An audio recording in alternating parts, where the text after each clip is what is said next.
السلام علیکم ورحمۃ اللہ وبرکاتہ، نحمده ونصلی علی رسولہ الکریم، اما بعد فاعوذ باللہ من الشیطان الرجیم، بسم اللہ الرحمن الرحیم، رب اشرح لی صدری ویسر لی امری واحلل عقدۃ من لسانی یفقہوا قولی۔ سبق نمبر 214، آیت نمبر 16 سے 19 تک، لیسن نمبر 214، آیت نمبر 16 to 19۔ لفظی ترجمہ: یا بنیا، اے میرے بیٹے، انہا، بے شک وہ، ان تکو، اگر ہو، مثقال حبۃ، ایک دانے کے برابر، من خردل، رائی میں سے، فتکن، پھر ہو، فی صخرۃ، کسی چٹان میں، او فی السماوات، یا آسمانوں میں، او فی الارض، یا زمین میں، یأت بہ اللہ، لے آئے گا اس کو اللہ، ان اللہ، بے شک اللہ تعالی، لطیف، باریک بین ہے، خبیر، باخبر ہے۔ یا بنیا، اے میرے بیٹے، اقم الصلاۃ، قائم کرو نماز، وأمر بالمعروف، اور حکم دو نیکی کا، ونہ عن المنکر، اور روکو برائی سے، واصبر، اور صبر کرو، علی ما اصابک، اوپر اس کے جو پہنچے تجھ کو، ان ذالک، بے شک یہ، من عزم الامور، بڑی ہمت کے کاموں میں سے ہے۔ ولا تصعر خدک، اور نہ تم پھیرو اپنا گال، للناس، لوگوں کے لیے، ولا تمش، اور نہ تم چلو، فی الارض، زمین میں، مرحا، اکڑ کر، اتراتے ہوئے، ان اللہ، بے شک اللہ تعالی، لا یحب، نہیں پسند کرتا، کل، ہر،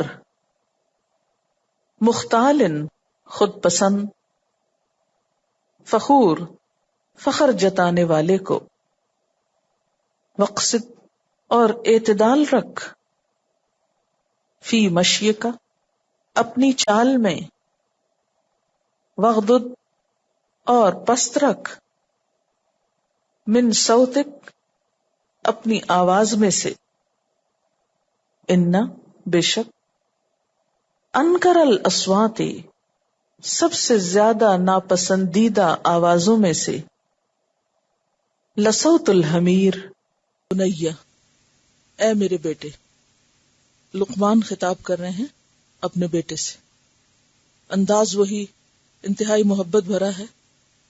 اے میرے بیٹے، اور باپ کو بیٹے کی نصیحت اس لحاظ سے بھی اہم ہوتی ہے کہ والدین اپنی اولاد کے لیے باقی تمام لوگوں کی نسبت زیادہ خیر خواہ ہوتے ہیں، زیادہ بھلائی چاہتے ہیں۔ تو اگر عام اخلاقی اعتبار سے بھی دیکھا جائے، یعنی کوئی بھی باپ ہو، کسی بھی طرح کا، کسی بھی کیریکٹر کا، کسی بھی مذہب اور دین کا ماننے والا، وہ اپنی اولاد کے لیے ہمیشہ اچھا ہی چاہے گا اور اپنی سمجھ کے مطابق بہترین ہی پسند کرے گا۔ تو اس پس منظر میں بھی ان کی اس نصیحت کو سامنے رکھیے کہ انہا، بے شک وہ، یعنی وہ بات یا خصلت یا کوئی کام عمل، ان تکو، اگر ہوگا، تکو اصل میں تکن تھا، نون جو ہے وہ تکن کا گر گیا ان کی وجہ سے، ان یہاں حرف شرط ہے، تو حرف شرط جب مضارع پہ آتا ہے تو اس کی وجہ سے نون گر جاتا ہے۔ ان تکو، اگر ہوگا، مثقالا، ہم وزن، سا قاف لام سے، حبتن، ایک دانے کے، من خردلن، رائی کے، اور رائی کا دانہ باریک ترین دانہ ہوتا ہے، رائی کا بیج بہت چھوٹا ہوتا ہے. تو مقدار میں کسی چیز کے حقیر ترین ہونے کے لیے رائی کے دانے کو بطور مثال پیش کیا جاتا ہے کہ اگر وہ بات یا کام ایک رائی کے دانے برابر بھی ہوا، فتکن، پھر وہ ہو، یہ تکن بھی تکون تھا، فی صخرتن، چٹان میں. صخرہ کہتے ہیں بلند اور بڑے پتھر کو. بہت بڑا پتھر جو بلندی میں اوپر تک چلا گیا ہو، یعنی پہاڑ نہیں ہے، چٹان ہے یا پتھر ہے جو زمین سے کافی اونچا چلا گیا ہو، یعنی ہل اور ماؤنٹین نہیں ہے، پتھر ہے بڑے سائز کا یا چھوٹا سا بلند پہاڑ جتنا آپ سمجھے. فتکن فی صخرتن، تو وہ ہو کسی پتھر کے اندر، چٹان کے اندر. او فی السماوات، یا آسمانوں میں، او فی الارض، یا زمین میں. یأتی بہ اللہ، لے آئے گا اس کو اللہ، یعنی نکال لائے گا اس کو اللہ. ان اللہ، بے شک اللہ تعالی، لطیف، باریک بین ہے، خبیر، بہت خبر رکھنے والا ہے، یعنی بہت باریکی کے ساتھ ہر چیز کی خبر رکھتا ہے. یہاں لقمان بیسیکلی اپنے بچے کو اللہ تعالی کی عظیم قدرت اور اس کے عظیم علم کی صفت بتا رہے ہیں کہ وہ کس قدر علم رکھنے والا ہے، کس قدر خبر رکھنے والا ہے، اور کس قدر وہ قدرت رکھنے والا ہے، کتنا بڑا ہے کہ زمین و آسمان میں کوئی بھی چیز اس سے چھپی ہوئی نہیں.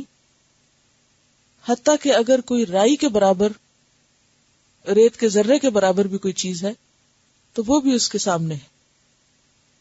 تو اس لیے انسان اگر کوئی چھوٹا عمل کرتا ہے یا بڑا عمل کرتا ہے، نیکی کا کوئی چھوٹا سا کام کرتا ہے یا کوئی بڑا کام کرتا ہے، خواہ وہ اللہ کی عبادت ہے یا بندوں کی خدمت ہے یا کسی پر احسان ہے یا کسی کی خیرخواہی کا کوئی کام ہے، تو وہ اللہ سے چھپا ہوا نہیں ہے، اس کو سب پتا ہے. اگر کسی بھی انسان کے کردار میں یہ بات شامل ہو جائے یا اس کے یقین میں، اس کے ایمان میں کہ میرا رب تو سب کچھ جانتا ہے اور میری ایک ایک بات سے باخبر ہے، تو اسے نیکی کرنے کے بعد ریاکاری کا شوق نہ رہے اور بندوں کو دکھانے اور بندوں کے سامنے لانے کی کوئی حرص نہ رہے، کیونکہ اسے معلوم ہے کہ اگر کوئی بندہ میرے کسی عمل کو نہیں بھی دیکھتا، نہیں بھی جانتا، تو اس سے کوئی فرق نہیں پڑتا، کیونکہ اللہ جانتا ہے اور واپسی اس کی طرف ہے، جزا دینے والا وہ ہے، لہذا وہ بندوں سے بے نیاز ہو جاتا ہے، لوگوں کی تعریف سے اور لوگوں کے اپریسیشن سے اوپر اٹھ جاتا ہے. اسی طرح اس کے اخلاق اور کردار کے اندر بے پناہ مضبوطی آ جاتی کہ وہ صرف سب کے سامنے ہی نہیں، چھپ کے بھی غلط کام نہیں کرتا، کیونکہ اس کو معلوم ہے کہ اگر میں نے چھپ کے بھی کوئی غلط کام کیا تو میں کہیں بھی چھپ جاؤں، پہاڑ کے اندر بھی چھپ جاؤں، تو بھی اللہ کو پتہ چل جائے گا.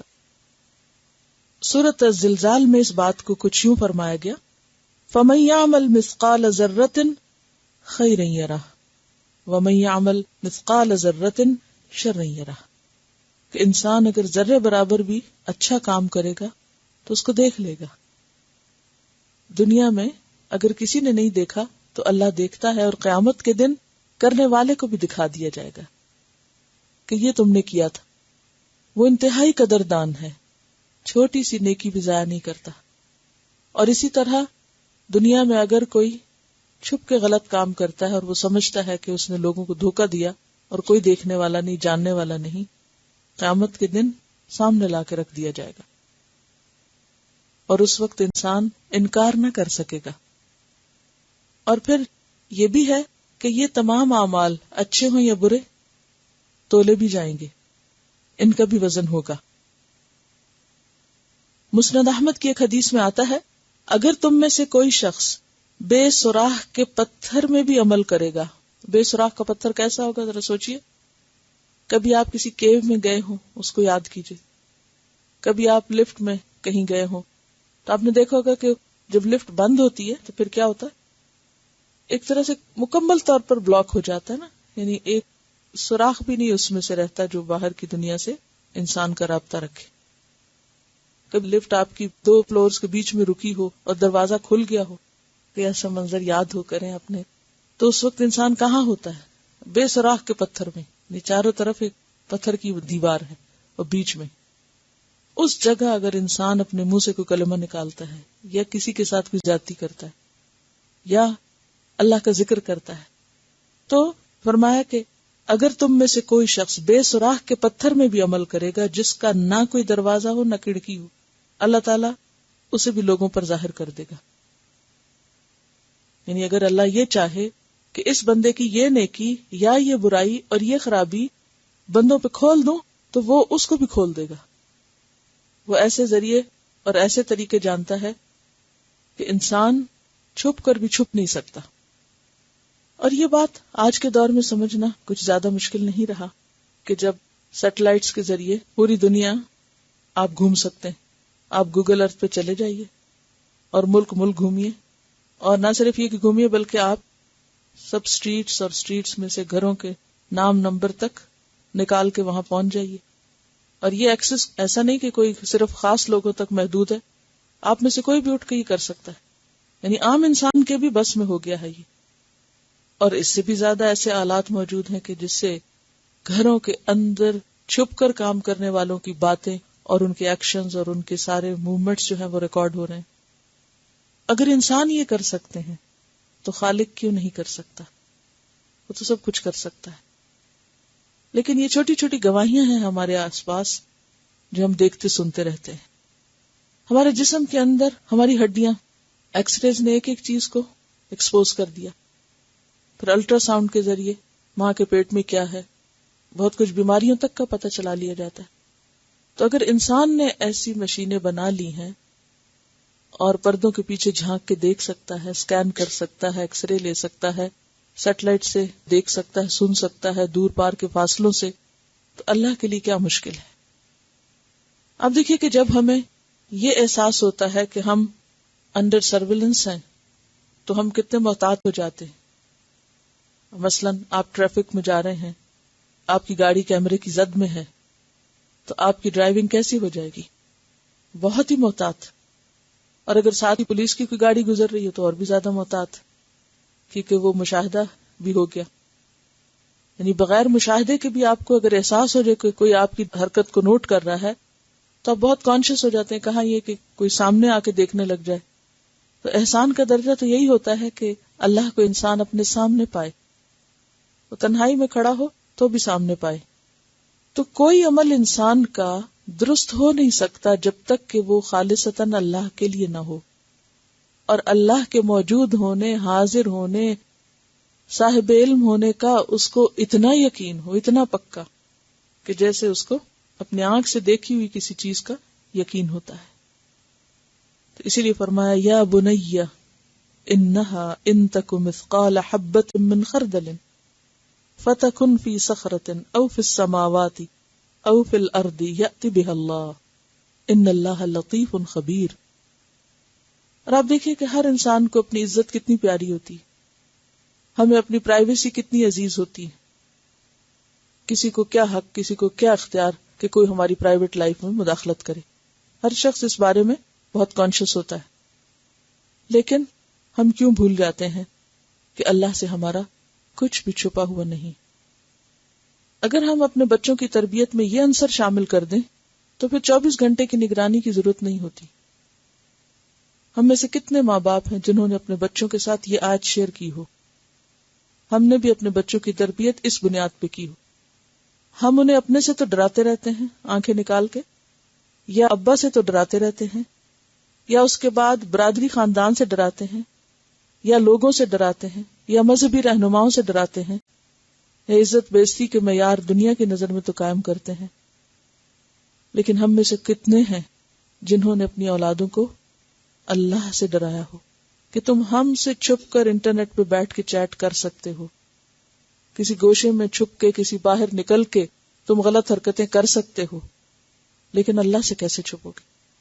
تم اپنی آئی ڈیز کو چھپا سکتے ہو، تم دنیا سے اپنے آثار مٹانے کے بہت سے طریقے ڈھونڈ سکتے ہو نئے نئے غلط کام کر کے، لیکن اللہ سے کیسے چھپو گے؟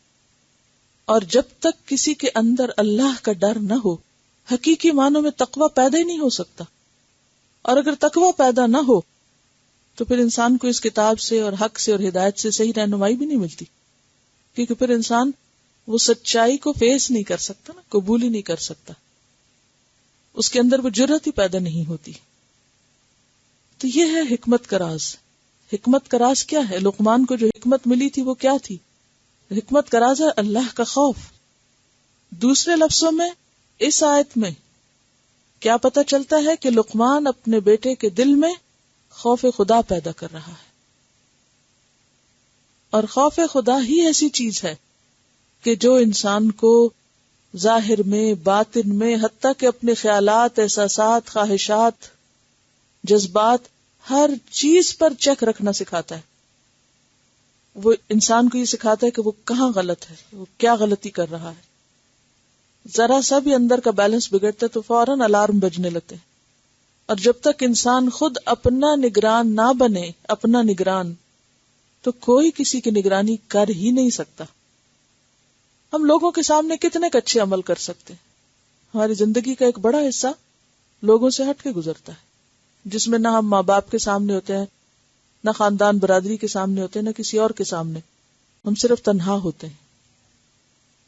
تو حقیقی اخلاق، کردار، تقوی پیدا ہی نہیں ہو سکتا جب تک کہ اللہ کا خوف نہ ہو، اللہ کا ڈر نہ ہو، اور اللہ کی ان صفات کا علم نہ ہو، اس کے کامل علم کا یقین نہ ہو. پھر فرمایا یا بنی اقم الصلاۃ، اے میرے بیٹے نماز قائم کرنا. اب آپ دیکھیے کہ یہ پیار کا جو کلمہ ہے ایک بار نہیں، ہر بار، ہر نصیحت پیار کے ساتھ ہے. ہم کبھی اکا دکا ایک آدھ دفعہ جذبات میں آ کے کوئی پیار کی بات کر لیتے ہیں، پھر 10 مار کی کرتے ہیں. پھر اگر ایک دفعہ نہیں مانا تو دوسری دفعہ تو پیار بھی بھول جاتے ہیں. تو یہاں آپ دیکھیے ہر دفعہ ایک ہی انداز سے خطاب، یا بنیا. کیوں؟ اس لیے کہ محبت دلوں کو جیت لیتی. اگر اولاد کو یہ یقین ہو جائے کہ ماں باپ ہمارے خیر خواہ ہیں، ہم سے محبت کرتے ہیں، تو وہ ان کی کڑوی کسیلی سب باتیں سہ لے.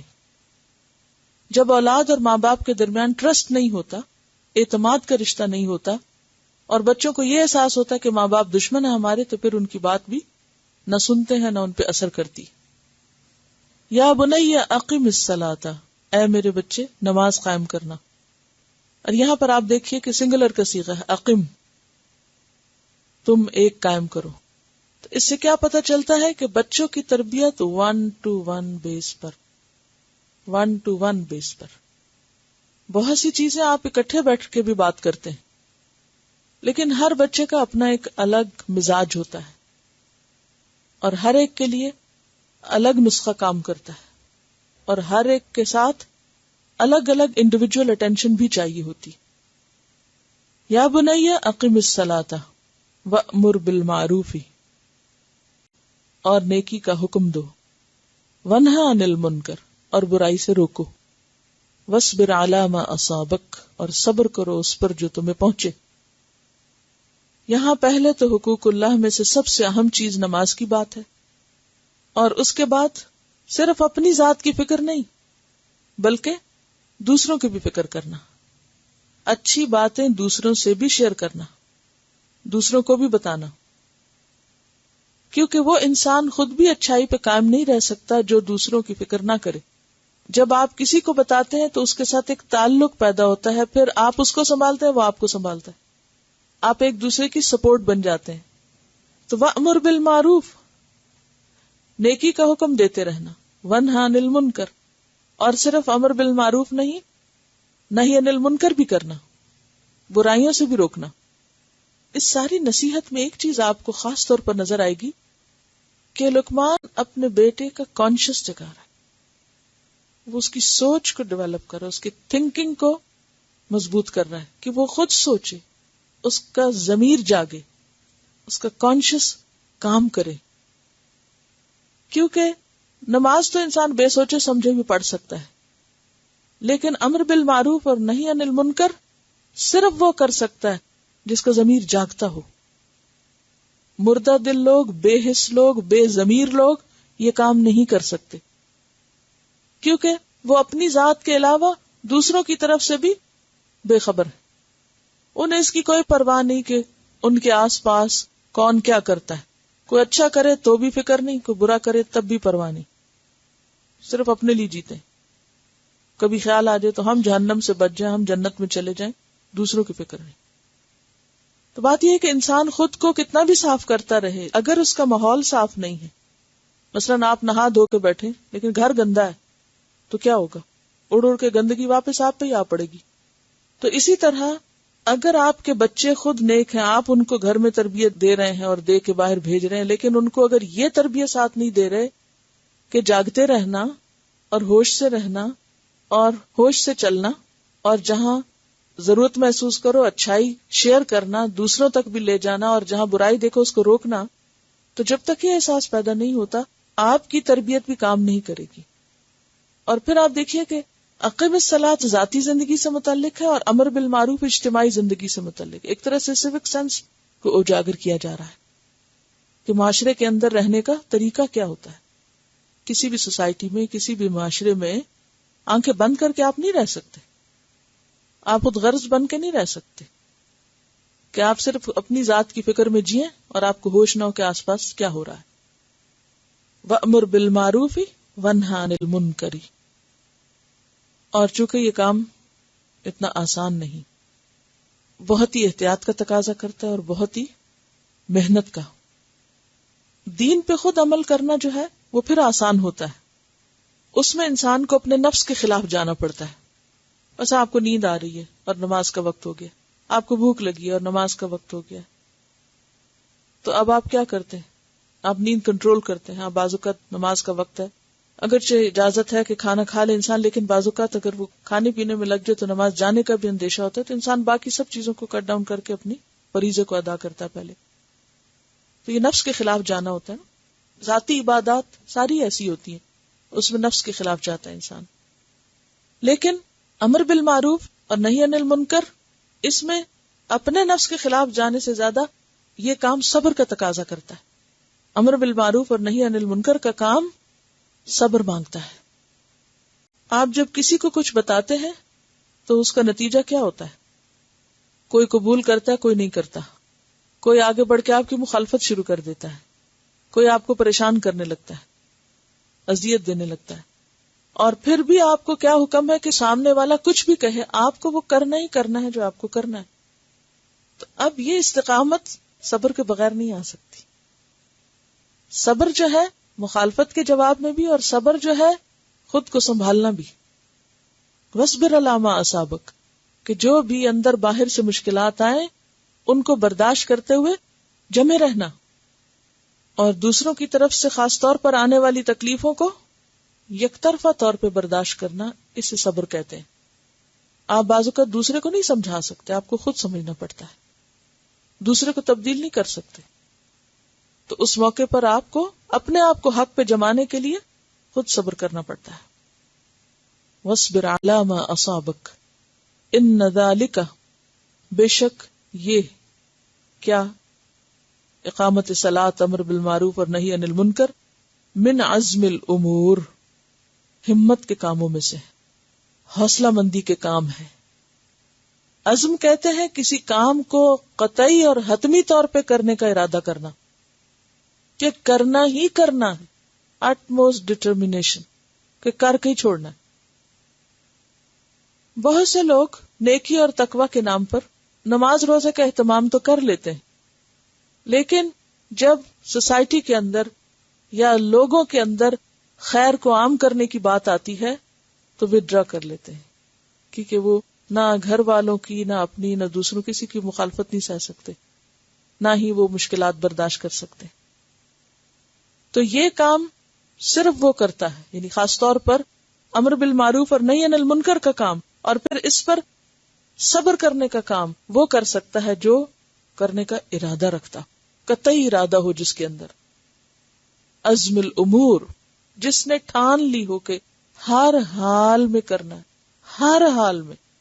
کچھ لوگ تو اس انتظار میں رہتے ہیں نا، اچھا حالات اچھے ہو جائیں اور ہر چیز موافق ہو جائے، ذرا فیسلٹیز کچھ اور مل جائیں، مجھے کچھ سہولتیں مل جائیں، کچھ فضا سازگار ہو جائے اور میرے ساتھ کوئی تعاون کرنے والا ہو اور پھر میں کر لوں گا. انتظار میں رہتے ہیں کہ کوئی بہتر مناسب وقت آئے تو پھر میں دوسروں کی خیرخواہی کا سوچوں گا. ایسے لوگ کام نہیں کر سکتے. یہ کام صرف وہ کر سکتے ہیں جن کے اندر بس پکا ارادہ دھن ہو، ہر قیمت پہ کرنا، چاہے کچھ بھی دینا پڑے، چاہے جان دینی پڑے، پھر بھی کرنا ہے. ان ذالک من عزم الامور. کیوں ہر قیمت پہ کرنا ہے؟ کیونکہ اسی میں ہماری اپنی نجات ہے. ہم کسی کو کچھ بتائیں گے تو خود بھی کریں گے، خود کریں گے تو ہی مشکل سے بچیں گے. کیونکہ اگر انسان گندا ماحول برداشت کر لیتا ہے، آس پاس کی خرابیاں برداشت کرتا چلا جاتا ہے، اس کے پاس جو خیر ہے، اچھائی ہے، وہ دوسروں سے شیئر نہیں کرتا، یا دوسروں کے اندر جو برائی ہے اس کو اس سے روکتا نہیں ہے، تو پھر کیا ہوتا ہے؟ آہستہ آہستہ احساس مرنے لگتا ہے، وہ اپنی نیکیوں کو بھی چھوڑنے لگتا ہے اور وہ کہتا ہے تھوڑا بھی کافی، اور تو یہ بھی نہیں کر رہے. کیونکہ معاشرے پہ خرابیاں زیادہ ہو جاتی، دوسرے ہر طرف خرابی دیکھتے تو وہ کہتا ہے کہ میں تو سب سے اچھا ہوں. لہذا انسان پیچھے سے پیچھے یعنی نیچے آنا شروع ہو جاتا ہے. یہ بالکل ایسی ہے جیسے پہاڑ کی چوٹی سر کرنا کس کا کام ہے؟ ہر بندے کا کام ہے. ہر شخص چڑھ سکتا ہے اوپر. کون چڑھتے ہوتے ہیں؟ جن کے ارادے پکے ہو. اور آپ کو پتا ہے کہ جو ڈیرنگ ہو اور باہمت ہو، پوری تدبیر کے ساتھ، پلاننگ کے ساتھ، ٹریننگ کے ساتھ آگے بڑھیں، جو ماؤنٹین کلائمبرز ہوتے ہیں، آپ نے پڑھا ہوگا ان کے بارے میں، کیسی کیسی ان کی مہمات ناکام ہوتی، کیسے کتنے لوگ مر جاتے ہیں اس میں. ان کو پتا ہوتا ہے کہ ہماری جان رسک پہ، لیکن اپنے شوق میں وہ اتنے پکے ہوتے ہیں کہ ہر قیمت پہ.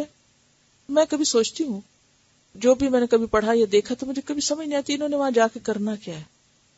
خاص طور پہ اب جب کہ ہر چیز اوپر سے، انسان جہاز سے اور بہت سے طریقوں سے چاند پٹک سکتا ہے، پہاڑوں کی چوٹیاں دیکھنے کا شوق ہے، اوپر سے بیٹھو کسی جہاز پر، گھوم پھر کے دیکھ لو سب کچھ. اتر بھی سکتے، اتر جاؤ کہیں. لیکن چونکہ انسان کی فطرت میں بڑا بننے کا شوق ہے، اوپر چڑھنے کا، تو اگر کسی اور چیز میں اوپر نہیں گئے تو پہاڑ پہ ہی چڑھو.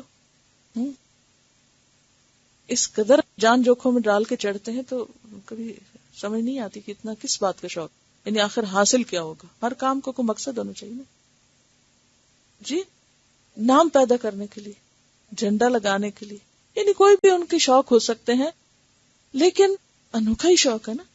انتہائی رسک پہ ہوتے ہیں، یعنی ہر مہم ایک رسک کی مہم ہوتی ہے جس میں جان جانے کا 50-50 چانسز ہوتے ہیں، یا آر یا پار. یہ پھر بھی کرتے ہیں لوگ. کون کرتا ہے؟ جس کے اندر ڈٹرمنیشن ہوتی. اسی طرح جنت کی منزل بلند تک پہنچنے کے لیے بھی وہی کوشش کرتا ہے جس کے اندر پکا ارادہ ہو اور اس ارادے میں کسی صورت کمی نہ آئے. کسی صورت، کوئی مارے پیٹے بھوکا رکھے کچھ بھی کر دے، لیکن نہیں، یہ تو کرنا ہی کرنا ہے، کیونکہ نجات اس میں، اس کے بغیر نجات نہیں. یا بنیا اقم الصلاۃ. کیسی مضبوط بنیادیں ہیں کردار سازی کی، کیا سنہرے اصول ہیں تربیت کے. ہم میں سے کتنے ماں باپ نے اپنے بچوں کے لیے یا ہمارے لیے، ہمارے ماں باپ نے یہ سب کچھ سکھایا ہمیں. یہ قرآن کی تعلیم ہے اور قرآن طریقہ بتا رہا ہے، ایک پورا منظر پیش کر رہا ہے. دیکھو باپ کو بیٹے سے کیا باتیں کر رہا ہے. ہر ماں باپ کے لیے ایک رہنمائی ہے کہ تمہیں بھی اپنے بچوں سے یہ باتیں کرنا ہے. یا بنی اقم الصلاۃ. کیونکہ پہلا کام جو بچوں کو سکھانے کا ہوتا ہے 7 سال کی عمر میں، پہلا فریضہ وہ کیا ہے؟ اقم الصلاۃ. اور اس کے بعد جو شعور جاگتا جائے تو ساتھ ہی صرف یہ نہیں کہ یہ خود اچھا کر لو، ساتھ ہی یہ کہ دیکھو بچے اور دوستوں کو بھی ساتھ ملاؤ، مل کے یہ کام کرو. اجتماعیت کی تعلیم، ملو اوروں سے. دنیاوی مقاصد کے لیے تو کتنے کلبز بنے ہوئے بچوں کے، کوئی ریڈنگ کلب ہے، کوئی سوئمنگ کلب ہے، کوئی اور بہت سے کاموں کے لیے اکٹھے ہوتے ہیں. لیکن کتنے بچے پھر اپنے جیسے بچوں کو کیونکہ یہ ابھی تو بچہ ہے نا، بنیا چھوٹا سا بچہ ہے، چھوٹا سا بیٹا ہے ابھی. کیونکہ ہم یہ کہتے ہیں کہ ہاں امر بالمعروف اور نہی عن المنکر کا کام تو بڑے لوگ کرتے ہیں، وہ بہت بڑے اسکالر بن جائیں اور بہت اعلیٰ مقام پہنچ جائیں پھر یہ کام کرتے ہیں. لیکن یہاں بچے کو کہا جا رہا ہے کہ تمہیں بھی یہ کرنا ہے اور ابھی سے شروع کرو. تو پھر کرتے کرتے، کیونکہ ہر لیول پہ کرنے کا کام ہوتا ہے نا، بچوں کے لیول پر بچے کریں گے، بڑوں کے لیول پہ بڑے کریں گے، انٹلیکچوئلس کے لیول پہ انٹلیکچوئلس کریں گے. ہر کوئی اپنے برابر کے اپنے جیسے لوگوں کو ٹارگٹ کرے گا. اور بعض اوقات بچے بڑوں کو بھی کر لیتے ہیں. اگر دیکھیے تو یہ چیز فطرت میں ہوتی ہے. اگر آپ بچوں کو نہیں سکھاتے نا تو ایک سرٹن ایج تک یہ چیز ان کے اندر خود ہی ہوتی ہے. وہ جہاں آپ کے عمل میں کنٹراڈکشن دیکھتے ہیں وہ آپ کو بتائیں گے، یا کسی اور کے تو وہ اس کو روکیں گے، یہ نہیں کرو. جو انہیں پتا چلتا جائے گا وہ فوراً شیئر کرنا شروع کر دیں گے. لیکن جب آپ ان کو باقاعدہ سکھانے لگتے ہیں کہ نہیں یہ تو کرنے کا کام ہے اور یہ تو ذمہ داری ہے، اور ایک مسلمان کی حیثیت سے ایسی ہی ذمہ داری ہے جیسی اپنے لیے نماز ادا کرنا، کیونکہ اقم الصلاۃ کی لائن میں اس کو رکھا گیا. صبر اور صلاۃ تو پیچھے بھی اکٹھے آئے ہیں، وَاسْتَعِینُوا بِالصَّبْرِ وَالصَّلَاةِ، لیکن یہاں پر صلاۃ اور صبر کے بیچ میں امر بالمعروف اور نہی عن المنکر بھی ہے. صلاۃ اور صبر میں کیا کمبینیشن ہے؟ اگر ایک عام شخص روٹین کی نمازیں پڑھ رہا ہے تو اس کو کیا صبر، کس بات کے صبر کی؟ چھوٹی موٹی ادھر ادھر کی باتوں پہ صبر نہیں.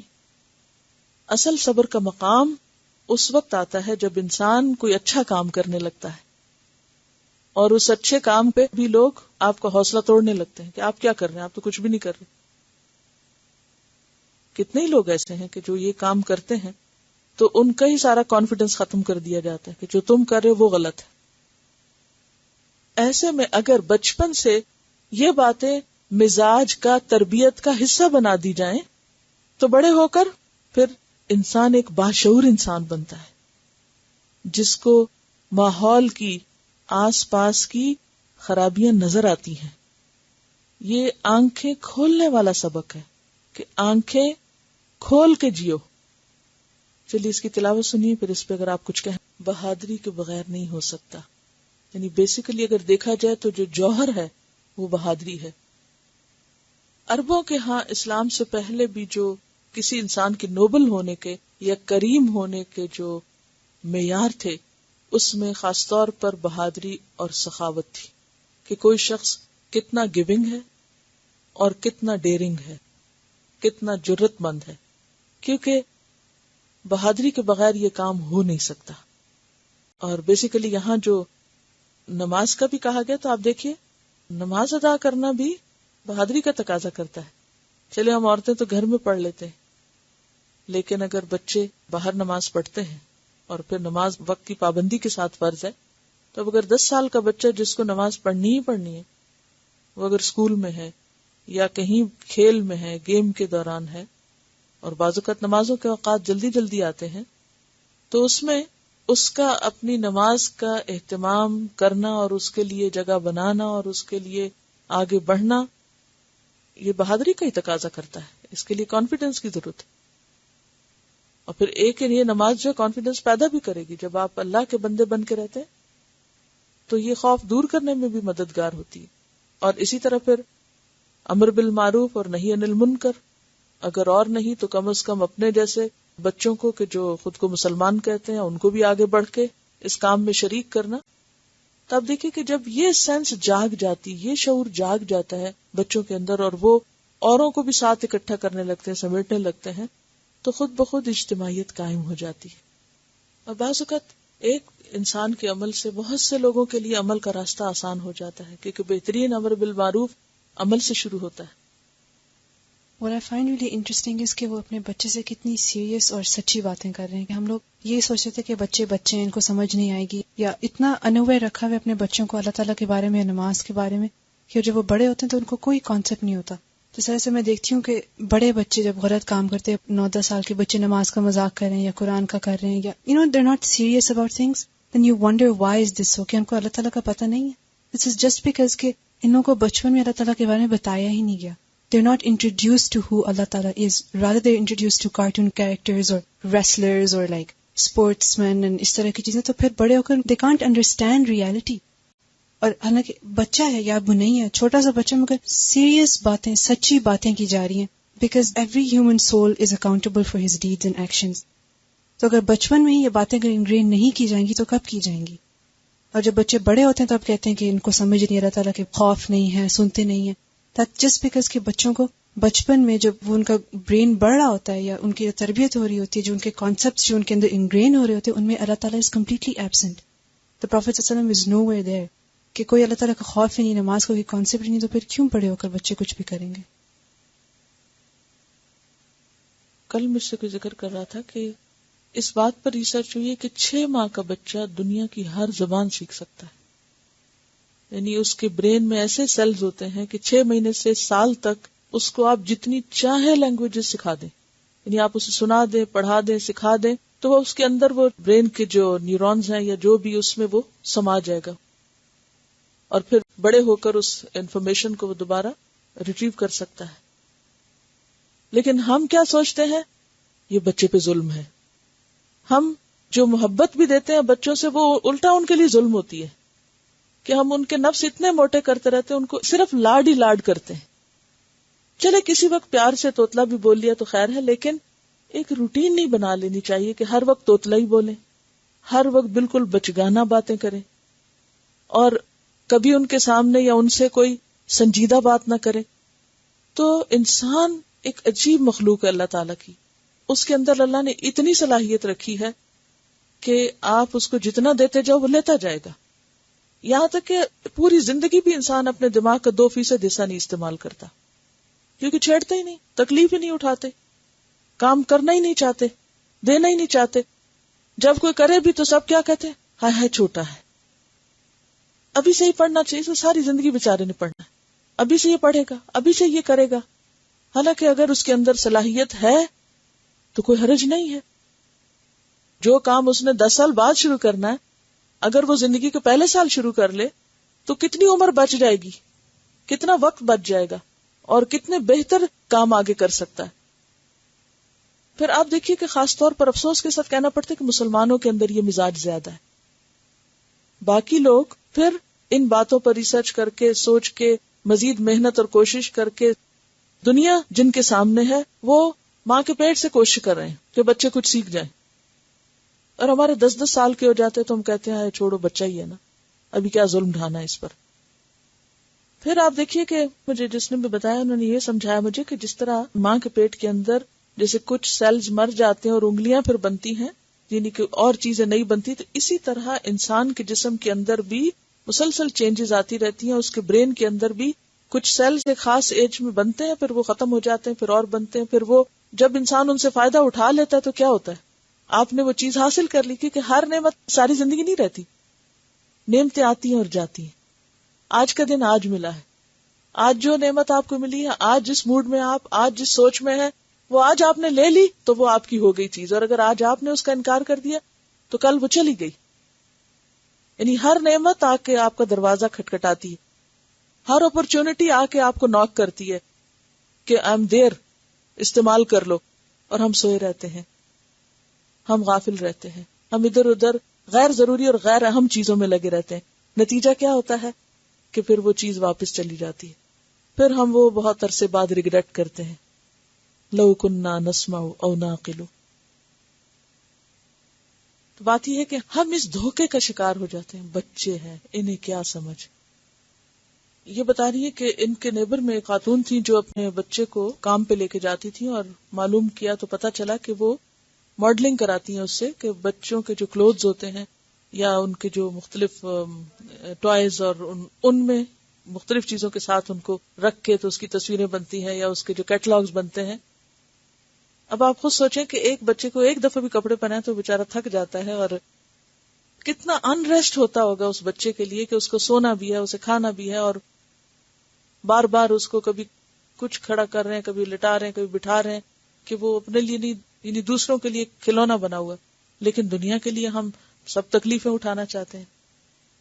بچوں کی پرسنالٹی کو جس طرح ایویلیوٹ کیا جاتا ہے، عام طور پر اس کی ایک تو پرسنل یا اس کی ذاتی ایک کاوش و کارکردگی ہوتی ہے کہ وہ اپنے کام میں خود انڈیویجول کام کرنے میں کتنا اچھا ہے. اور اس کے ساتھ ساتھ اس بات کی ایویلویشن کہ وہ پرابلم سالونگ کتنا ہے، یعنی اس کو پرابلمس کتنے سالو کرنے آتے ہیں، اور یہ اس کا ایٹیٹیوڈ ڈیولپ ہو رہا ہے یا نہیں، اس کے بیہیویئر میں یہ چیز آ رہی یا نہیں. تو اب دیکھیے کہ نماز تو ایک ذاتی عمل ہے نا، کہ جس میں آپ صحیح کھڑے ہوں، وضو کرنا آتا ہو، اور وہ سارے ایکشنز وغیرہ، تو ایک ذاتی کام ہے. لیکن جب آپ امر بالمعروف اور نہی عن المنکر کرتے ہیں تو کیا ہوتا ہے؟ آپ کو پرابلمز نظر بھی آتے ہیں. یعنی معروف کا حکم دینا، کسی کو اچھی بات بتانا کیا ہے؟ دراصل اس کا پرابلم سالو کرنا. اور اسی طرح جب کوئی برائی کر رہا ہو تو اس کو اس سے روکنا اور اس سے بہتر آلٹرنیٹ دینا اور اس کو اچھی چیز کی طرف لانا، یہ بھی کیا ہے؟ یہ بھی وہی صلاحیت ہے. اور جو شخص اس چیز کو ڈیولپ کر سکے زندگی میں، وہ خود بھی زندہ رہنے کا فن جان لیتا ہے اور دوسروں کو بھی آرام پہنچا سکتا ہے. ان کا سوال یہ ہے کہ امر بالمعروف اور نہی عن المنکر ہمیشہ ساتھ ساتھ آتا ہے، تو کیا یہ ساتھ ہی کرنے چاہیے؟ یہ ساتھ ہی ہو جاتے ہیں، کیونکہ جب معروف آپ دے رہے ہوتے ہیں تو منکر سے روک بھی رہے ہوتے ہیں، یعنی کہ یہ سائملٹینیسلی بھی چلتا ہے. اور کبھی کبھی ایک ہوتا ہے اور ایک زیادہ ہوتا ہے، دوسرا کم ہوتا ہے، کبھی دوسرا زیادہ ہوتا ہے، ایک کم ہوتا ہے، لیکن یہ دونوں ساتھ ہوں تو بیلنس رہتا ہے. چلیے آگے چلتے ہیں. اعوذ باللہ من الشیطان الرجیم، بسم اللہ الرحمن الرحیم. ولا تسعر، اور نہ تم موڑو، خدک، اپنے گال کو، للناسی، لوگوں کے لیے. اور الناس میں سارے ہی لوگ آتے ہیں، یہ کسی کے لیے بھی نہیں. اور تسعر کا لفظ جو ہے یہ سعر سے ہے. سعر کہتے ہیں گردن میں کجی کو، گردن ٹیڑھی ہونے کو. اصل میں اونٹ کی ایک بیماری ہے جو اس کی گردن میں ہوتی ہے، تو جس کی وجہ سے وہ گردن ٹیڑھی ہو جاتی اور وہ سیدھا نہیں پھر دیکھ سکتا، وہ ایک طرف کوئی لگا رہتا ہے، تو اس سے اس کا منہ مڑ جاتا ہے. نہ تم منہ موڑ کر بات کرو لوگوں سے، یعنی اپنا گال یا منہ پھیر کے بات نہیں کرو. گال کا خاص چہرے کی بجائے بھی لفظ گال آیا ہے، کیونکہ چہرہ تو کافی بڑے حصے میں آ جاتا ہے، لیکن جو گال ہے اگر اس کو موڑیں گے، یعنی فیس سامنے کرنے کے بجائے گال کسی کے سامنے کر رہے ہیں، تو خود بخود کیا ہوگا؟ منہ مڑ جائے گا. یعنی بے رخی سے بات نہ کرو. بات کرتے وقت اپنا پوسچر اور اپنا انداز جو صحیح رکھو، سامنے دیکھ کے بات کرو. للناسی، لوگوں سے. اور اس میں اپنے پرائے، دوست، رشتہ دار، غریب، امیر، فقیر، مسکین سب آتے ہیں. الناس میں سبھی آ جاتے ہیں. ولا تمشی، اور نہ تم چلو، فی الارض، زمین میں، مرحا، اتراتے ہوئے. شدت کی خوشی سے اترانا مرح کہلاتا ہے. ایک ہوتا ہے نا فرح، اور ایک ہوتا ہے مرح، ناز سے چلنا. ولا تمشی فی الارض مرحا، ان اللہ، بے شک اللہ تعالی، لا یحب، نہیں پسند کرتا، کل، ہر، مختال، مغرور کو، اترانے والے کو، فخور، فخر جتانے والے کو. اللہ کسی اترانے والے، خود پسند، فخر جتانے والے کو پسند نہیں کرتا. مختال کا لفظ خیل سے ہے. خیل گھوڑے کو کہتے ہیں، اور گھوڑے کی چال میں ایک خاص قسم کی اتراہٹ ہوتی ہے. اور اسی سے لفظ خیال بھی نکلا ہے. خیال کیا ہوتا ہے؟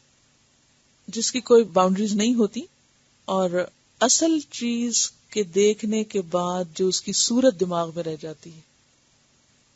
یعنی حقیقت نہیں ہوتا وہ، بلکہ کیا ہوتا ہے، اس کی ایک تصویر ہوتی ہے حقیقت کی. مثلا آپ نے کسی کو دیکھا، اب آپ کو اس کا خیال آ رہا ہے، تو وہ آپ کے خیال میں ہے، اس کا وجود نہیں ہے دماغ میں. ٹھیک ہے، یہ خیال ہوتا ہے. تو مختال کون شخص ہوتا ہے کہ جو حقیقت میں ویسا ہوتا نہیں لیکن بن رہا ہوتا ہے. یعنی خیالی دنیا میں اپنے آپ کو بڑی چیز سمجھ رہا ہوتا ہے، اپنی امیجنیشن میں خود کو بہت بڑی چیز سمجھے ہوئے ہوتا ہے. یعنی دماغ میں ہوا بھری ہوئی ہوتی ہے، جیسے کہتے ہیں کہ اپنے آپ کو بہت کچھ سمجھتا ہے، خود پسند ہوتا ہے. اور فخور، جو پھٹ پڑے. فخر کس کو کہتے ہیں؟ کل فخار، بجنے والا. وہ جو بجنے والی مٹی ہوتی ہے نا، مٹی کو جب پکا دیا جاتا ہے، جیسے ٹھیکری پک جاتی ہے، ٹھیکری کو کہتے ہیں نا، تو اس کے اندر ایک ساؤنڈ پیدا ہو جاتی ہے، کھنکتی ہے وہ. تو فخور وہ شخص ہوتا ہے جو کھنکتا رہتا ہے، یعنی اپنے وجود کا احساس دلاتا رہتا ہے کسی نہ کسی طرح، بول کے، بج کے، شیخیاں بگار کے، اترا کے، اپنے منہ میاں مٹھو بن کے، دوسروں پر اپنی برتری جتا کے، یعنی دوسروں پر بھی وہ فخر جتانے والا ہو جاتا ہے، کیونکہ ویو چینج ہو جاتا ہے نا گال موڑنے سے۔ تکبر کے علاوہ مختال کا یہ معنی بھی کیا جاتا ہے کہ وہ شخص جو اپنے غریب رشتہ داروں سے نفرت کرے، خود کو بڑی چیز سمجھے، خود کو ان سے بہتر سمجھے، ہر ایک کو رگیدے اور ان کے مقابلے میں اپنی تعریف یا اپنا مقام بڑھا چڑھا کے پیش کرے، جس کو ہر دوسرے رشتہ دار میں، اپنے ملنے جلنے والوں میں خامیاں نظر آئے اور ان کی خامیوں کو خوب اجاگر کر سکے، اور ان کے مقابلے میں اپنے طریقہ زندگی کو، اپنے طرز عمل کو بڑھ چڑھ کے بیان کرے، ہر جگہ اپنی تعریفوں کے خود ہی پل باندھنا شروع کر دے، ایسا شخص اللہ تعالیٰ کو پسند نہیں۔ اب یہاں ایک انتہائی بد اخلاق شخص کی تصویر کھینچی گئی ہے، آپ بھی امیجنیشن سے کام لیجئے، بات کرے تو منہ موڑ کے، سامنے نہیں دیکھے، چلے تو اکڑ کے، اور اپنی ہی دنیا میں، اپنے ہی خوابوں میں مغرور، مرضی سے بات کرے، اور جب کرے تو کسی کو خاطر میں نہ لائے، ہر ایک پہ تنقید اور اپنی تعریف۔ ایسا کردار اور ایسا شخص اللہ تعالیٰ کو پسند نہیں۔ سورۃ الاعراف آیت 13 میں آتا ہے، اللہ تعالیٰ نے شیطان سے کہا تھا، ابلیس سے، فَمَا يَكُونُ لَكَ أَن تَتَكَبَّرَ فِيهَا، تیرے لیے جائز نہیں کہ تو یہاں تکبر کرے، اپنے آپ کو بڑی چیز سمجھے، فَخْرُجْ إِنَّكَ مِنَ الصَّاغِرِينَ، نکل جاؤ یہاں سے، تم ذلیل ہونے والوں میں سے ہو، چھوٹے ہونے والوں میں سے ہو۔ سورۃ الفرقان میں عباد الرحمن کی صفت کیا بتائی گئی؟ وَعِبَادُ الرَّحْمَنِ الَّذِينَ يَمْشُونَ عَلَى الْأَرْضِ هَوْنًا، آہستہ، نرمی سے، آرام سے۔ سورۃ بنی اسرائیل آیت 37 میں کیا فرمایا؟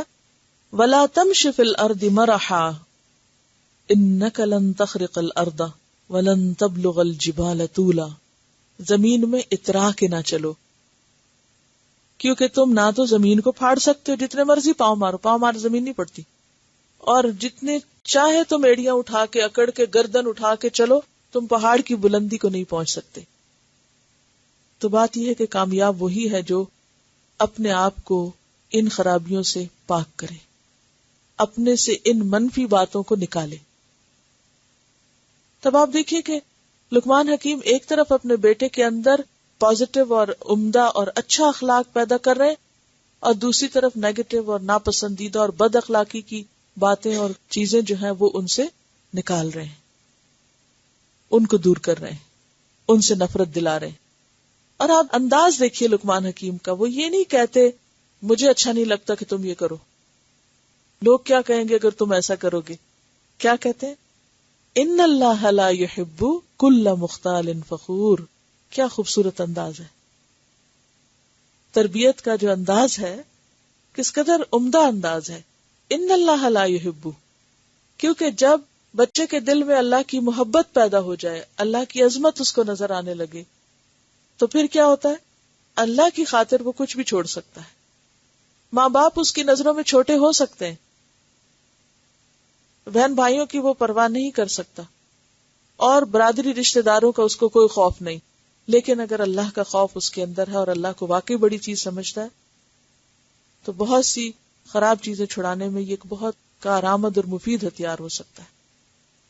اللہ کی محبت اور عظمت اور اللہ کی قدرت کا احساس دل میں پیدا کرنا اگرچہ مشکل ہوتا ہے، لیکن ایک دفعہ اگر یہ پیدا ہو جائے تو بہت سی مصیبتوں سے خود ہی جان چھوٹ جاتی ہے۔ یعنی پھر آپ کو ہر دم چوکیداری نہیں کرنی پڑتی اور ہر وقت بہت کچھ کہنا نہیں پڑتا۔ اور پھر ایک اور بات یہ کہ یہاں پر ظاہری حال حلیے کی طرف بھی توجہ دلائی گئی، بات کرنے کے انداز پر بھی تربیت کی گئی، وَلَا تُسَعِرْ خَدَّكَ لِلنَّاسِ، چال کو بھی درست کیا گیا، یعنی ہمیں بچوں کی تربیت کرتے وقت ان باتوں کا بھی خیال کرنا ہے کہ وہ بول کس طرح رہیں، چل کس طرح رہیں۔ اور پھر جو موٹیویشنل فیکٹر ہے وہ قریب کی بجائے دور کو رکھا گیا، یعنی دور سے مرادی کہ جو اللہ کی ذات ہے جو بظاہر مشاہدے میں نہیں آتی، اس کی عظمت اور اس کی محبت اور اس کی قدرت کی طرف توجہ دلائی گئی. اور پھر یہ کہ تمام انسانوں کے ساتھ اچھا اخلاق. وَلَا تُسَعِرْ خَدَّكَ لِلنَّاسِ، یہ نہیں کہا اپنے ماں باپ کے ساتھ یا بہن بھائیوں کے ساتھ یا دوستوں کے ساتھ، بلکہ سب کے ساتھ. تو اچھا انسان کون ہوتا ہے؟ جو سب کے ساتھ اچھا ہو، اس کے ساتھ بھی اخلاق برتے جس کو وہ جانتا ہے، اور اس کے ساتھ بھی اخلاق برتے جس کو وہ نہیں جانتا. یعنی کہ فرینڈلی ہو، سب کے لیے اچھا کرنے والا ہو.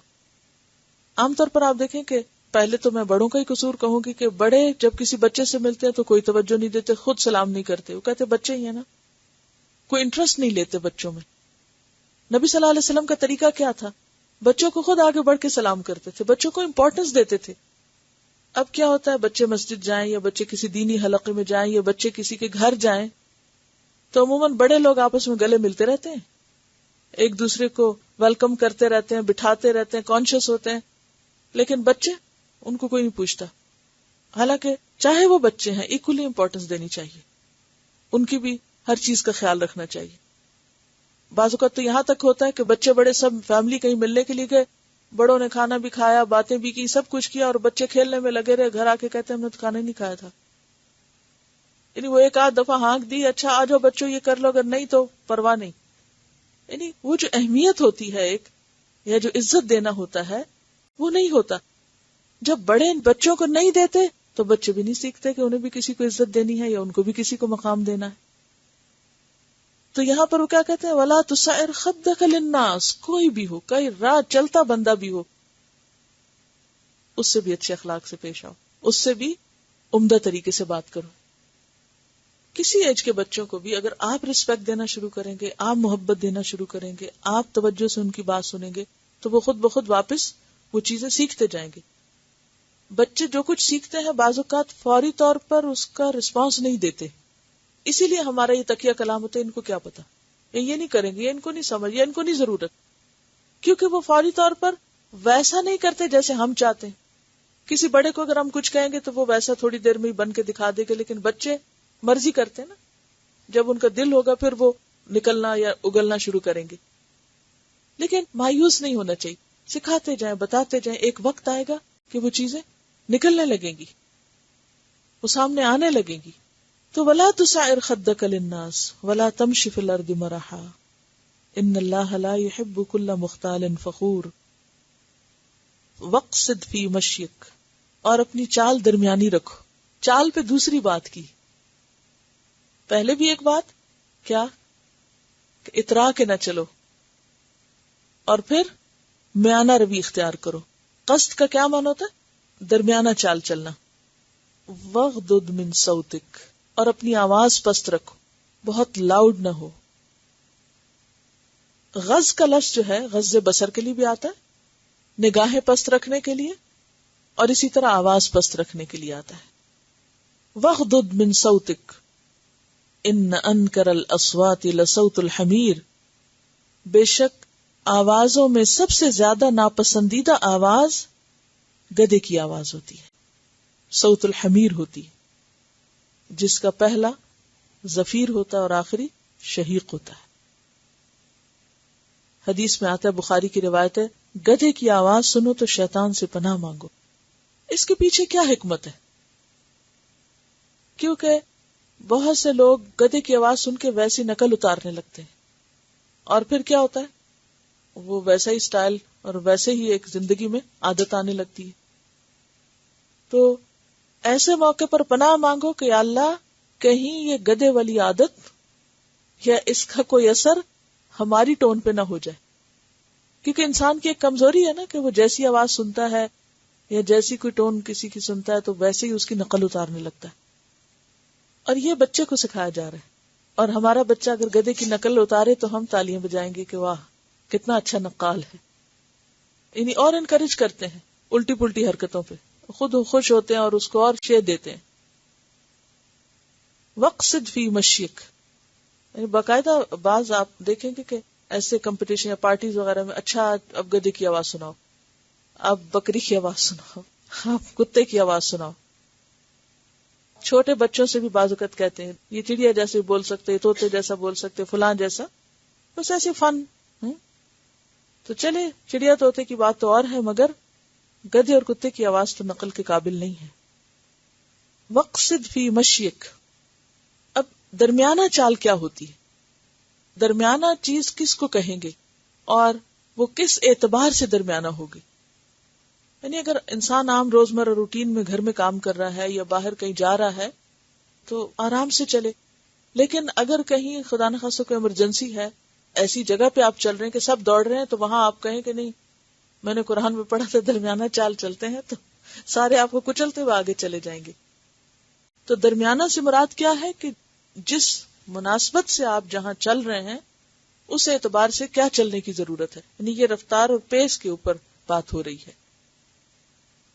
اور اسی طرح آواز میں بھی پست رکھنے سے مراد یہ نہیں کہ سامنے والا سن ہی نہیں پا رہا اور آپ کے نہیں قرآن میں لکھا پست رکھو اس لیے میں اس سے زیادہ اونچا نہیں بولوں.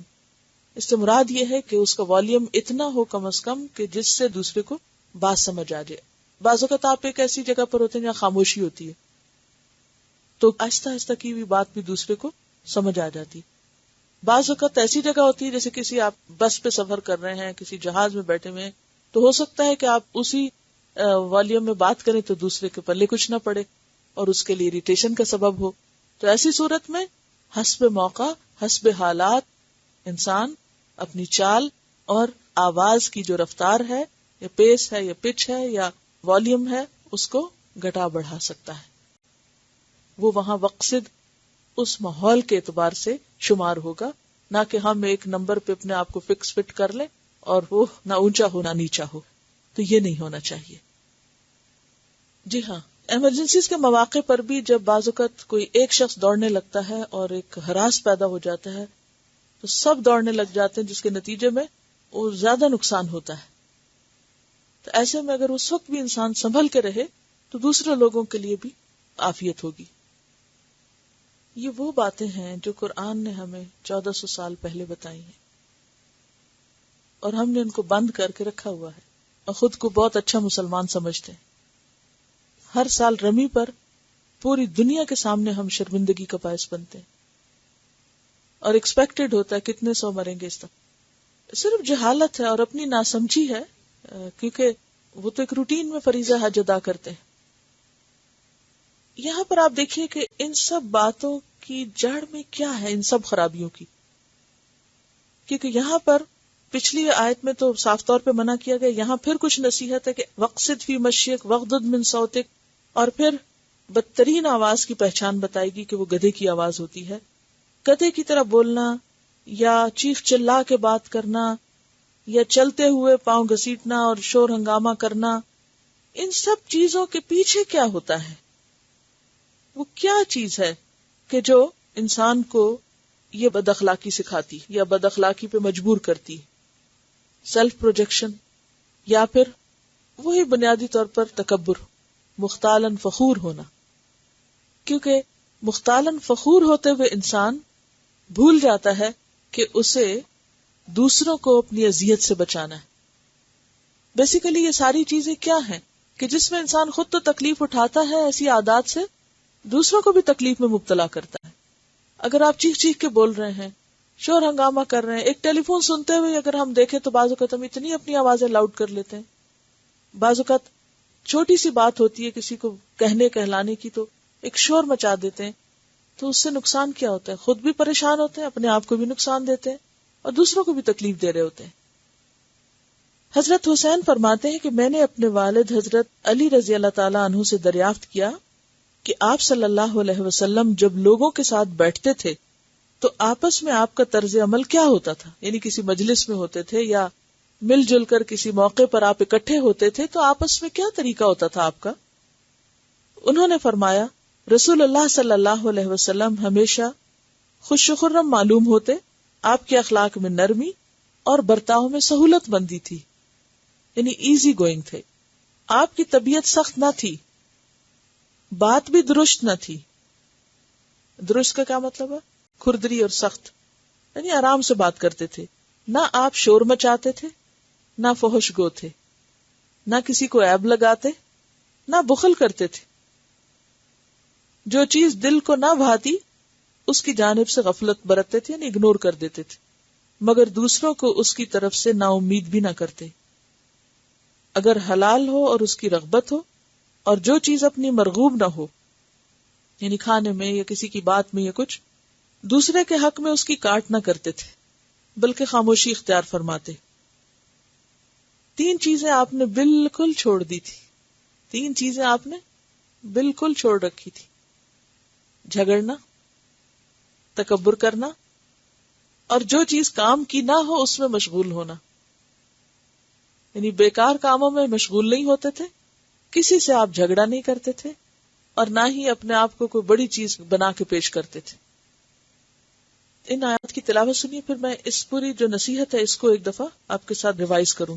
وہ سب سے پہلے شکر کی بات تھی کہ وَلَقَدْ آتَيْنَا لُقْمَانَ الْحِكْمَةَ أَنِ اشْكُرْ لِلَّهِ۔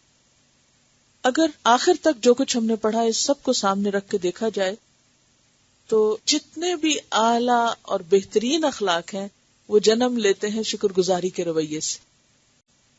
کہاں سے شروع ہوتے ہیں؟ شکر گزاری سے۔ اور قرآن کا آغاز بھی کہاں سے ہوتا ہے؟ الحمدللہ سے۔ شکر اصل میں ایک رویے کا نام ہے۔ کیا ہے؟ ایک رویہ ہے، ایک ایٹیٹیوڈ۔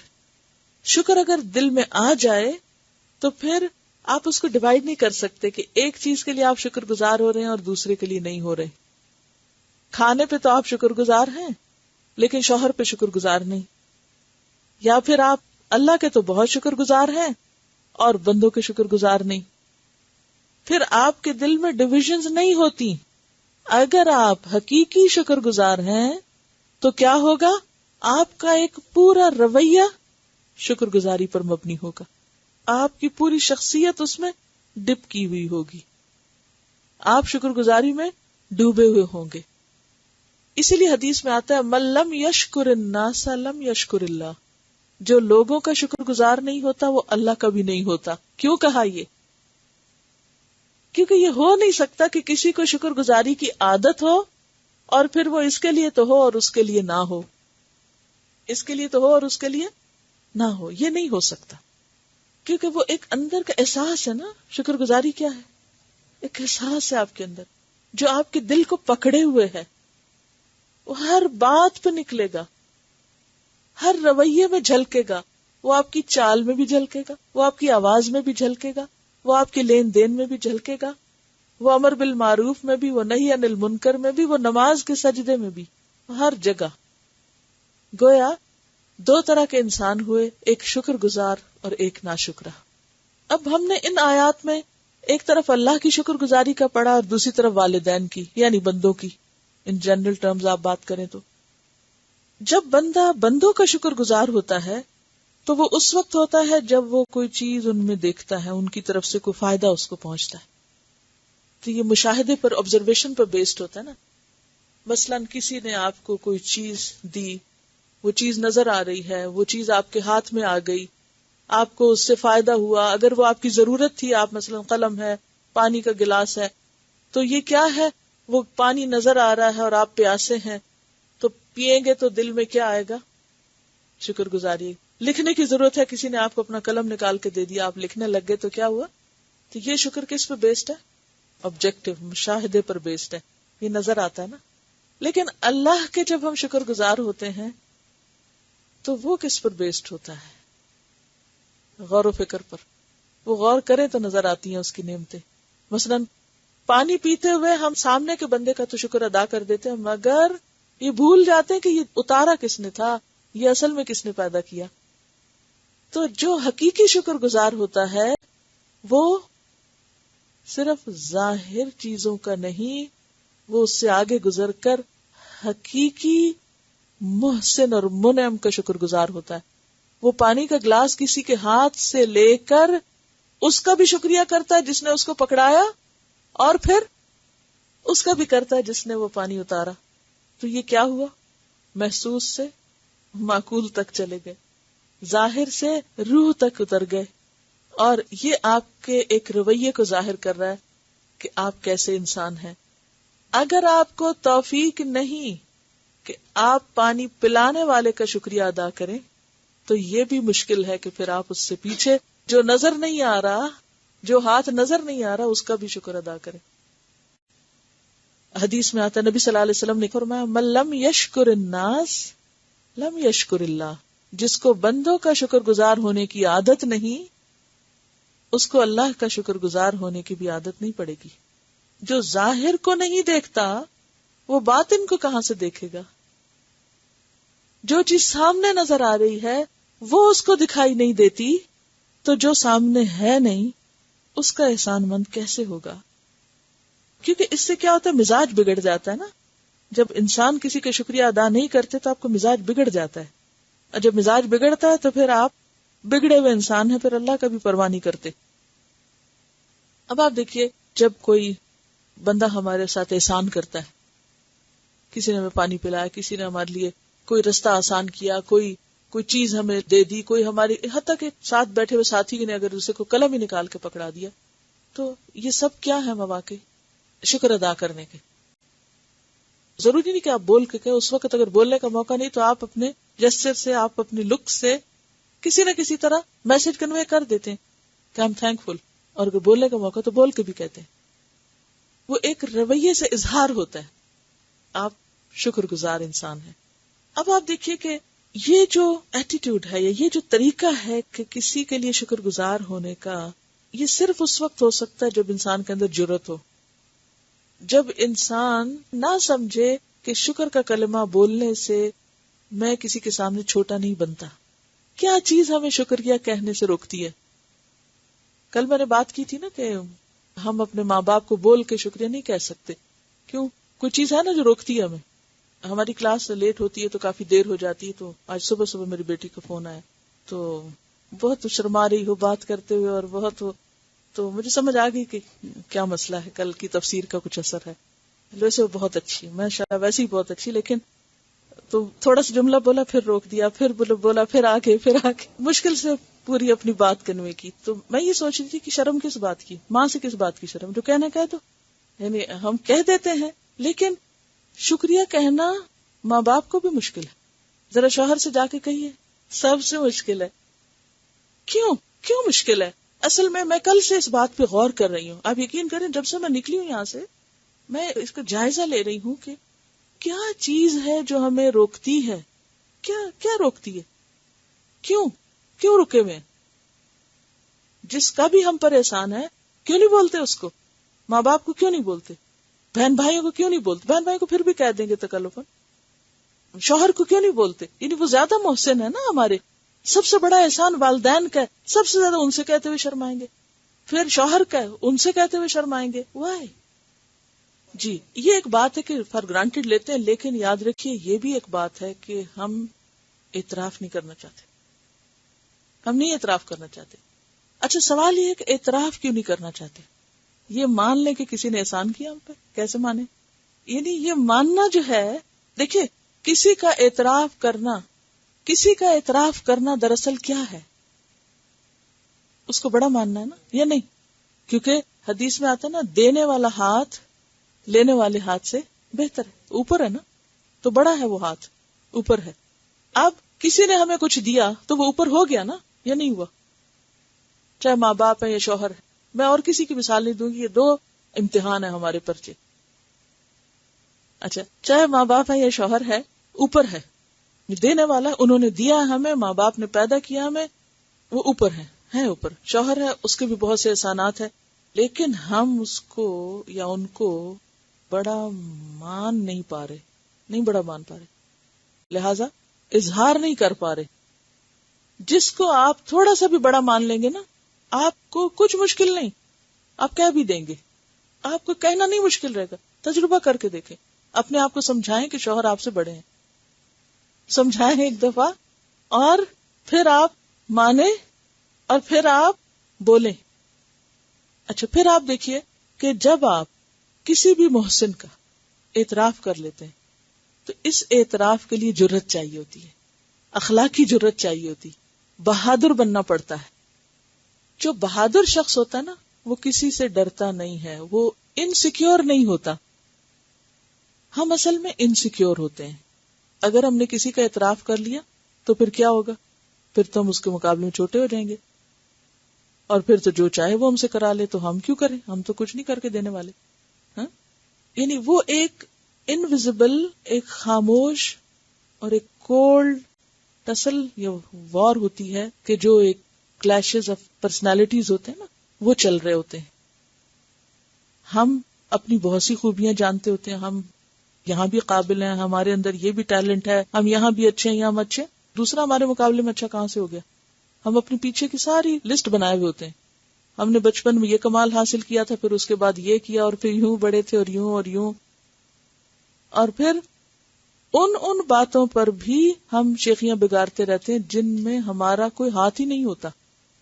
کیونکہ یہاں ایک لفظ استعمال ہوا تھا، اس میں نے ڈکشنری میں معنی دیکھا تھا کہ ایسی بات پر بڑائی کا اظہار کرنا کہ جس میں انسان کے اپنی کوشش کا کوئی دخل نہ ہو.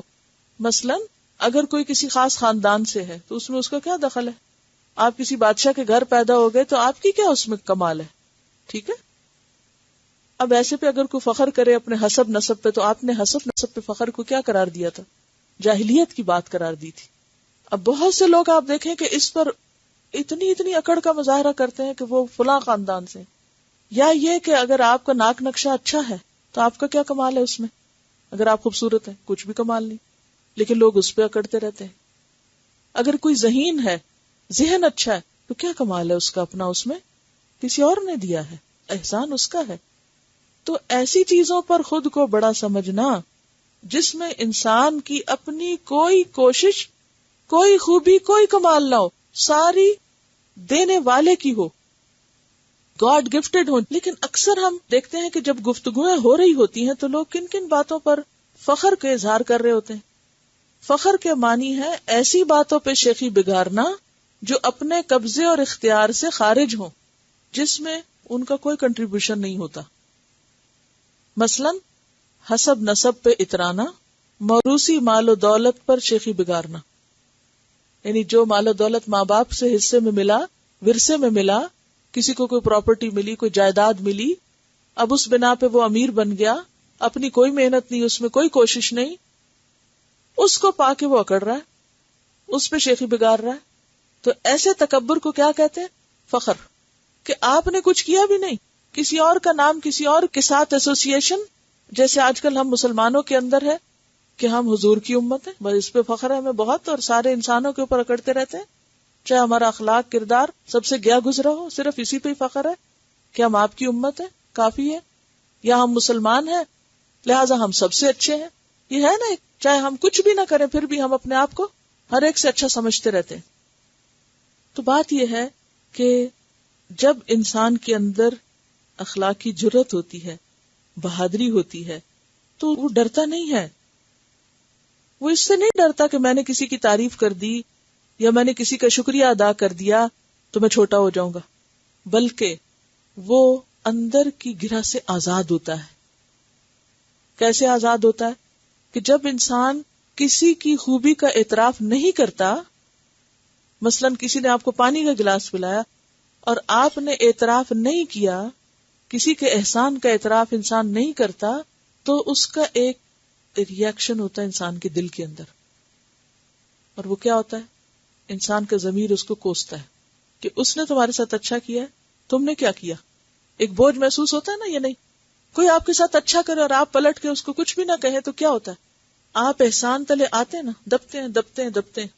جب آپ جزاک اللہ یا شکریہ یا کچھ بھی بول دیتے ہیں تو کیا ہوتا ہے؟ آپ اس سے فری ہو جاتے ہیں، اپنے اس بوجھ سے آزاد ہو جاتے ہیں.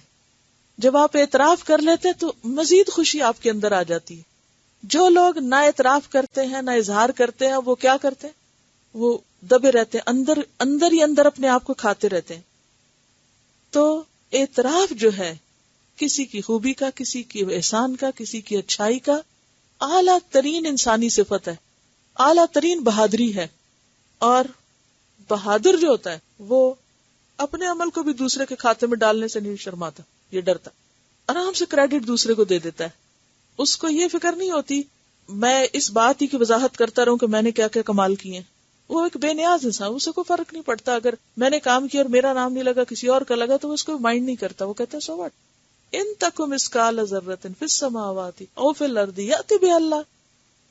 جو میری محنت ہے، جو میری کوشش ہے، جو میرا کام ہے، وہ کوئی بھی لے جائے، مجھے پھر بھی کوئی فکر نہیں. کیوں؟ اس لیے کہ اللہ تو قیامت کے دن سب کھول کے سامنے کر دے گا، یہ فلاں کا کام ہے، یہ فلاں کا کارنامہ ہے، یہ فلاں کی نیکی ہے. پھر کون جھٹلا سکے گا؟ تو عقیدہ آخرت کے بغیر یہ خوبی اور یہ بہادری پیدا نہیں ہوتی. اب کیا ہوتا ہے، جو انسان اعتراف کر لیتا ہے، مان جاتا ہے، اس کا دل بڑا ہو جاتا ہے، اس کا دل بہت بڑا ہوتا ہے. بہادر کی بہادری کس میں ہوتی ہے؟ کیونکہ اس کا دل بڑا ہوتا ہے، اس کا ذہن بڑا ہوتا ہے، اس کی نگاہ بڑی ہوتی ہے. ایسا شخص زمین و آسمان کی وسعتوں کو اپنے اندر سما لیتا ہے، پھر وہ اپنے خالق کو بھی پہچان لیتا ہے، پھر وہ اس کا بھی شکر گزار ہو جاتا ہے، پھر اس کی پوری شخصیت شکر گزاری میں ڈوبی ہوئی ہوتی ہے. اور جب انسان ریزسٹ کرتا ہے، انکار کرتا رہتا ہے دوسروں کی بھلائی کا، دوسروں کے احسان کا، نگیٹ کرتا رہتا ہے، نتیجہ کیا ہوتا ہے؟ وہ اپنے دل پہ بوجھ جمع کرتا رہتا ہے، وہ بخل کرتا ہے، کرتے کرتے خود اپنی گھٹن کا شکار ہوتا ہے، اور وہ گھٹن اتنی بعض اوقات بڑھ جاتی ہے کہ وہ اپنے آپ سے بھی بیزار ہو جاتا ہے، لیکن پھر بھی اعتراف نہیں کرتا. میں بہت عرصے سے اس بات پہ غور و فکر کر رہی ہوں کہ الحمدللہ سے قرآن کیوں شروع ہوا؟ الحمدللہ کیوں ہے سب سے پہلے؟ اور کیا طریقے ہیں کہ ہم واقعی الحمدللہ کہنے والے ہوں؟ اس کا رستہ کہاں سے جاتا ہے؟ وہ پہلا قدم کیا ہوگا؟ وہ شروع کہاں سے ہوگا؟ وہ چھوٹے چھوٹے قدم سے شروع ہوگا. وہ دائیں بائیں آگے پیچھے رائٹ لیفٹ لوگوں کے اندر کی خوبیاں دیکھنے سے شروع ہوگا، پھر وہ اللہ کی نعمتیں دیکھنے سے شروع ہوگا، پھر وہ دیکھتے دیکھتے دیکھتے وہ قلب و ذہن کی وسعت بڑھتے بڑھتے وہ اللہ کی بڑی محبت اور پہچان اور معرفت دل میں آئے گی، اور پھر انسان واقعی جھک جائے گا. اور اسی کا نام عبادت ہے کہ بندہ بن جائے انسان. اور جب بندہ بن جاتا ہے تو یہ ساری خوبیاں آ جاتی ہیں. اور پھر یہاں بھی آپ دیکھیں نا کہ لقمان کا ذکر کر کے پہلی چیز شکر، اور عقل مندی اور سمجھداری کی علامت شکر، پھر اس کا اظہار والدین، کیونکہ والدین نے تو ہر حال میں ہی احسان کیا ہوتا ہے. دیکھیے اور انسانوں میں سے کوئی احسان کرے یا نہ کرے، کسی کا احسان ہو سکتا ہے، کسی کا نہیں بھی ہو سکتا، لیکن والدین کا تو ہر صورت میں ہی ہوتا ہے. اور اللہ تعالیٰ نے اس بات کا ذکر کیا جس سے کوئی انکار نہیں کر سکتا. ہے کوئی جو انکار کرے کہ میری ماں نے میری پیدائش میں تو کوئی دکھ نہیں اٹھایا؟ کوئی آپ میں سے کہے؟ کوئی بھی نہیں کہہ سکتا. ہر ایک کی ماں نے اس کی پیدائش میں وہن اٹھائے. پھر اس کے بعد آپ دیکھیے کہ جو باقی چیزیں چھوٹی نیکی ہوگی یا بڑی وہ سامنے آ جائے گی. ایسا شخص تعریف کا بھوکا نہیں ہوتا، اور نہ ہی کسی دنیا میں نام پیدا کرنے کا اس کو شوق ہوتا ہے، کیونکہ بہت سی خرابیاں یہیں سے شروع ہوتی ہیں. اس کو اپنے فرائض سے دلچسپی ہوتی ہے، وہ اقامت صلاۃ، امر بالمعروف اور نہی عن المنکر میں کھپ رہا ہوتا ہے، اور تکلیفوں پر شور واویلا اور ہنگامہ کرنے کی بجائے اور پینک کریٹ کرنے کی بجائے وصبر علی ما اصابک، متحمل، ٹھنڈے مزاج کا، دھیما، سیلف کنٹرول والا، استقامت والا ہوتا ہے، اور پھر ہر ایک سے اچھا ہوتا ہے. ولا تسائر خدک للناس، چال میں عاجزی، اور پھر بولنے میں عاجزی، اور جس چیز سے بچتا ہے وہ گدھے کی آواز اور گدھے کا طرز عمل ہے.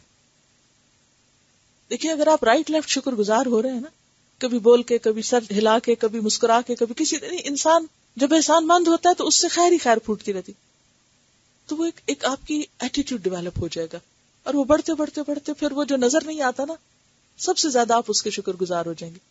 دیکھیں جس کا بھی جو حق بنتا ہے نا، بندہ چکا دے تو کتنا بے فکر سوتا ہے، ہوتا نا یہ جو آپ نے جس کا دینا ہے دے کے سوئے، جو قرضے ہیں چکا کے. تو یہ قرضے ہوتے ہیں ہمارے پہ، ہمارے والدین کا قرضہ ہے. جیسے قرض کسی نے لیا ہو تو اس کی نیندیں حرام ہوتی ہے نا، اور وہ ریئلائز نہ بھی کرے اور انکار کر دے گنڈا گردی سے، میں نے نہیں دینا کسی کا قرض، جاؤ.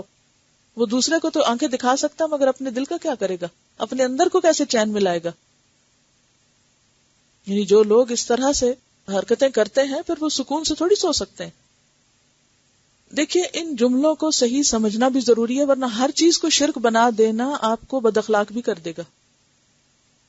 یعنی بہت سے لوگ شرک کا صحیح معنی نہیں سمجھتے، ہر جملہ ان کے نزدیک شرک کا جملہ ہے، اللہ نے اپنے ساتھ والدین کا ذکر کر کے ایک جملہ جو بنایا تو یہ واو جو ہے یہ کس لیے؟ کیا ایک جملے میں یہ دونوں بولے جا سکتے؟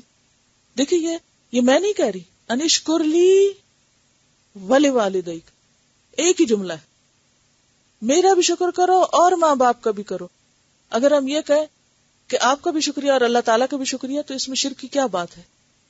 یہ شرک نہیں۔ انشاءاللہ میں اس پہ گرامیٹیکلی تھوڑی سی کسی وقت بات کروں گی کہ کب کون سا جملہ شرک میں آتا اور کون سا نہیں آتا، کسی اور موقع پر اس کی وضاحت کروں گی۔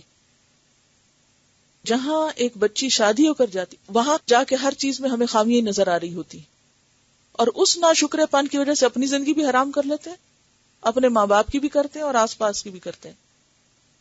تو یہ سب خرابی شروع ہی ناشکرے پن سے ہوتی ہے۔ اگر انسان تھوڑا سا دوسرے کی حیثیت کو بھی رکھ کے دیکھے کہ دوسرے نے میرے لیے کیا کیا قربانیاں کی ہیں، کیا کچھ بچھایا، کس قدر شوق سے ساسیں جو ہوتی ہیں وہ دلہن بنا کے اور ہر چیز اپنے رکھے ہوئے زیور اور اپنے ان چیزوں کو اٹھا کے بہوؤں کو پہنا رہی ہوتی ہیں اور دے رہی ہوتی ہیں۔ تو یہ کوئی معمولی بات تو نہیں، لیکن وہ تو ہمیں نظر ہی نہیں آتا، مڑ مڑ کے اماں کا ہی نظر آتا ہے سب کچھ کہ اس نے ہمیں چاہے کیا ہو یا نہ کیا ہو۔ ناشکرا پن جو ہے زندگی میں بے برکتی بھی کرتا ہے اور ناشکرا پن جو ہے وہ زندگی میں بدمزگی کریٹ کر دیتا ہے۔ انہوں نے کہا کہ یہاں جب آئیں تو ان کے بچوں نے ایک دن تھا بس ڈرائیور کا جا کے شکریہ ادا کرنا تھا، تو ان کو بڑی عجیب بات لگی کہ وہ تو تنخواہ لیتا اپنا کام کرتا ہے تو ہمارے پہ کیا احسان ہے۔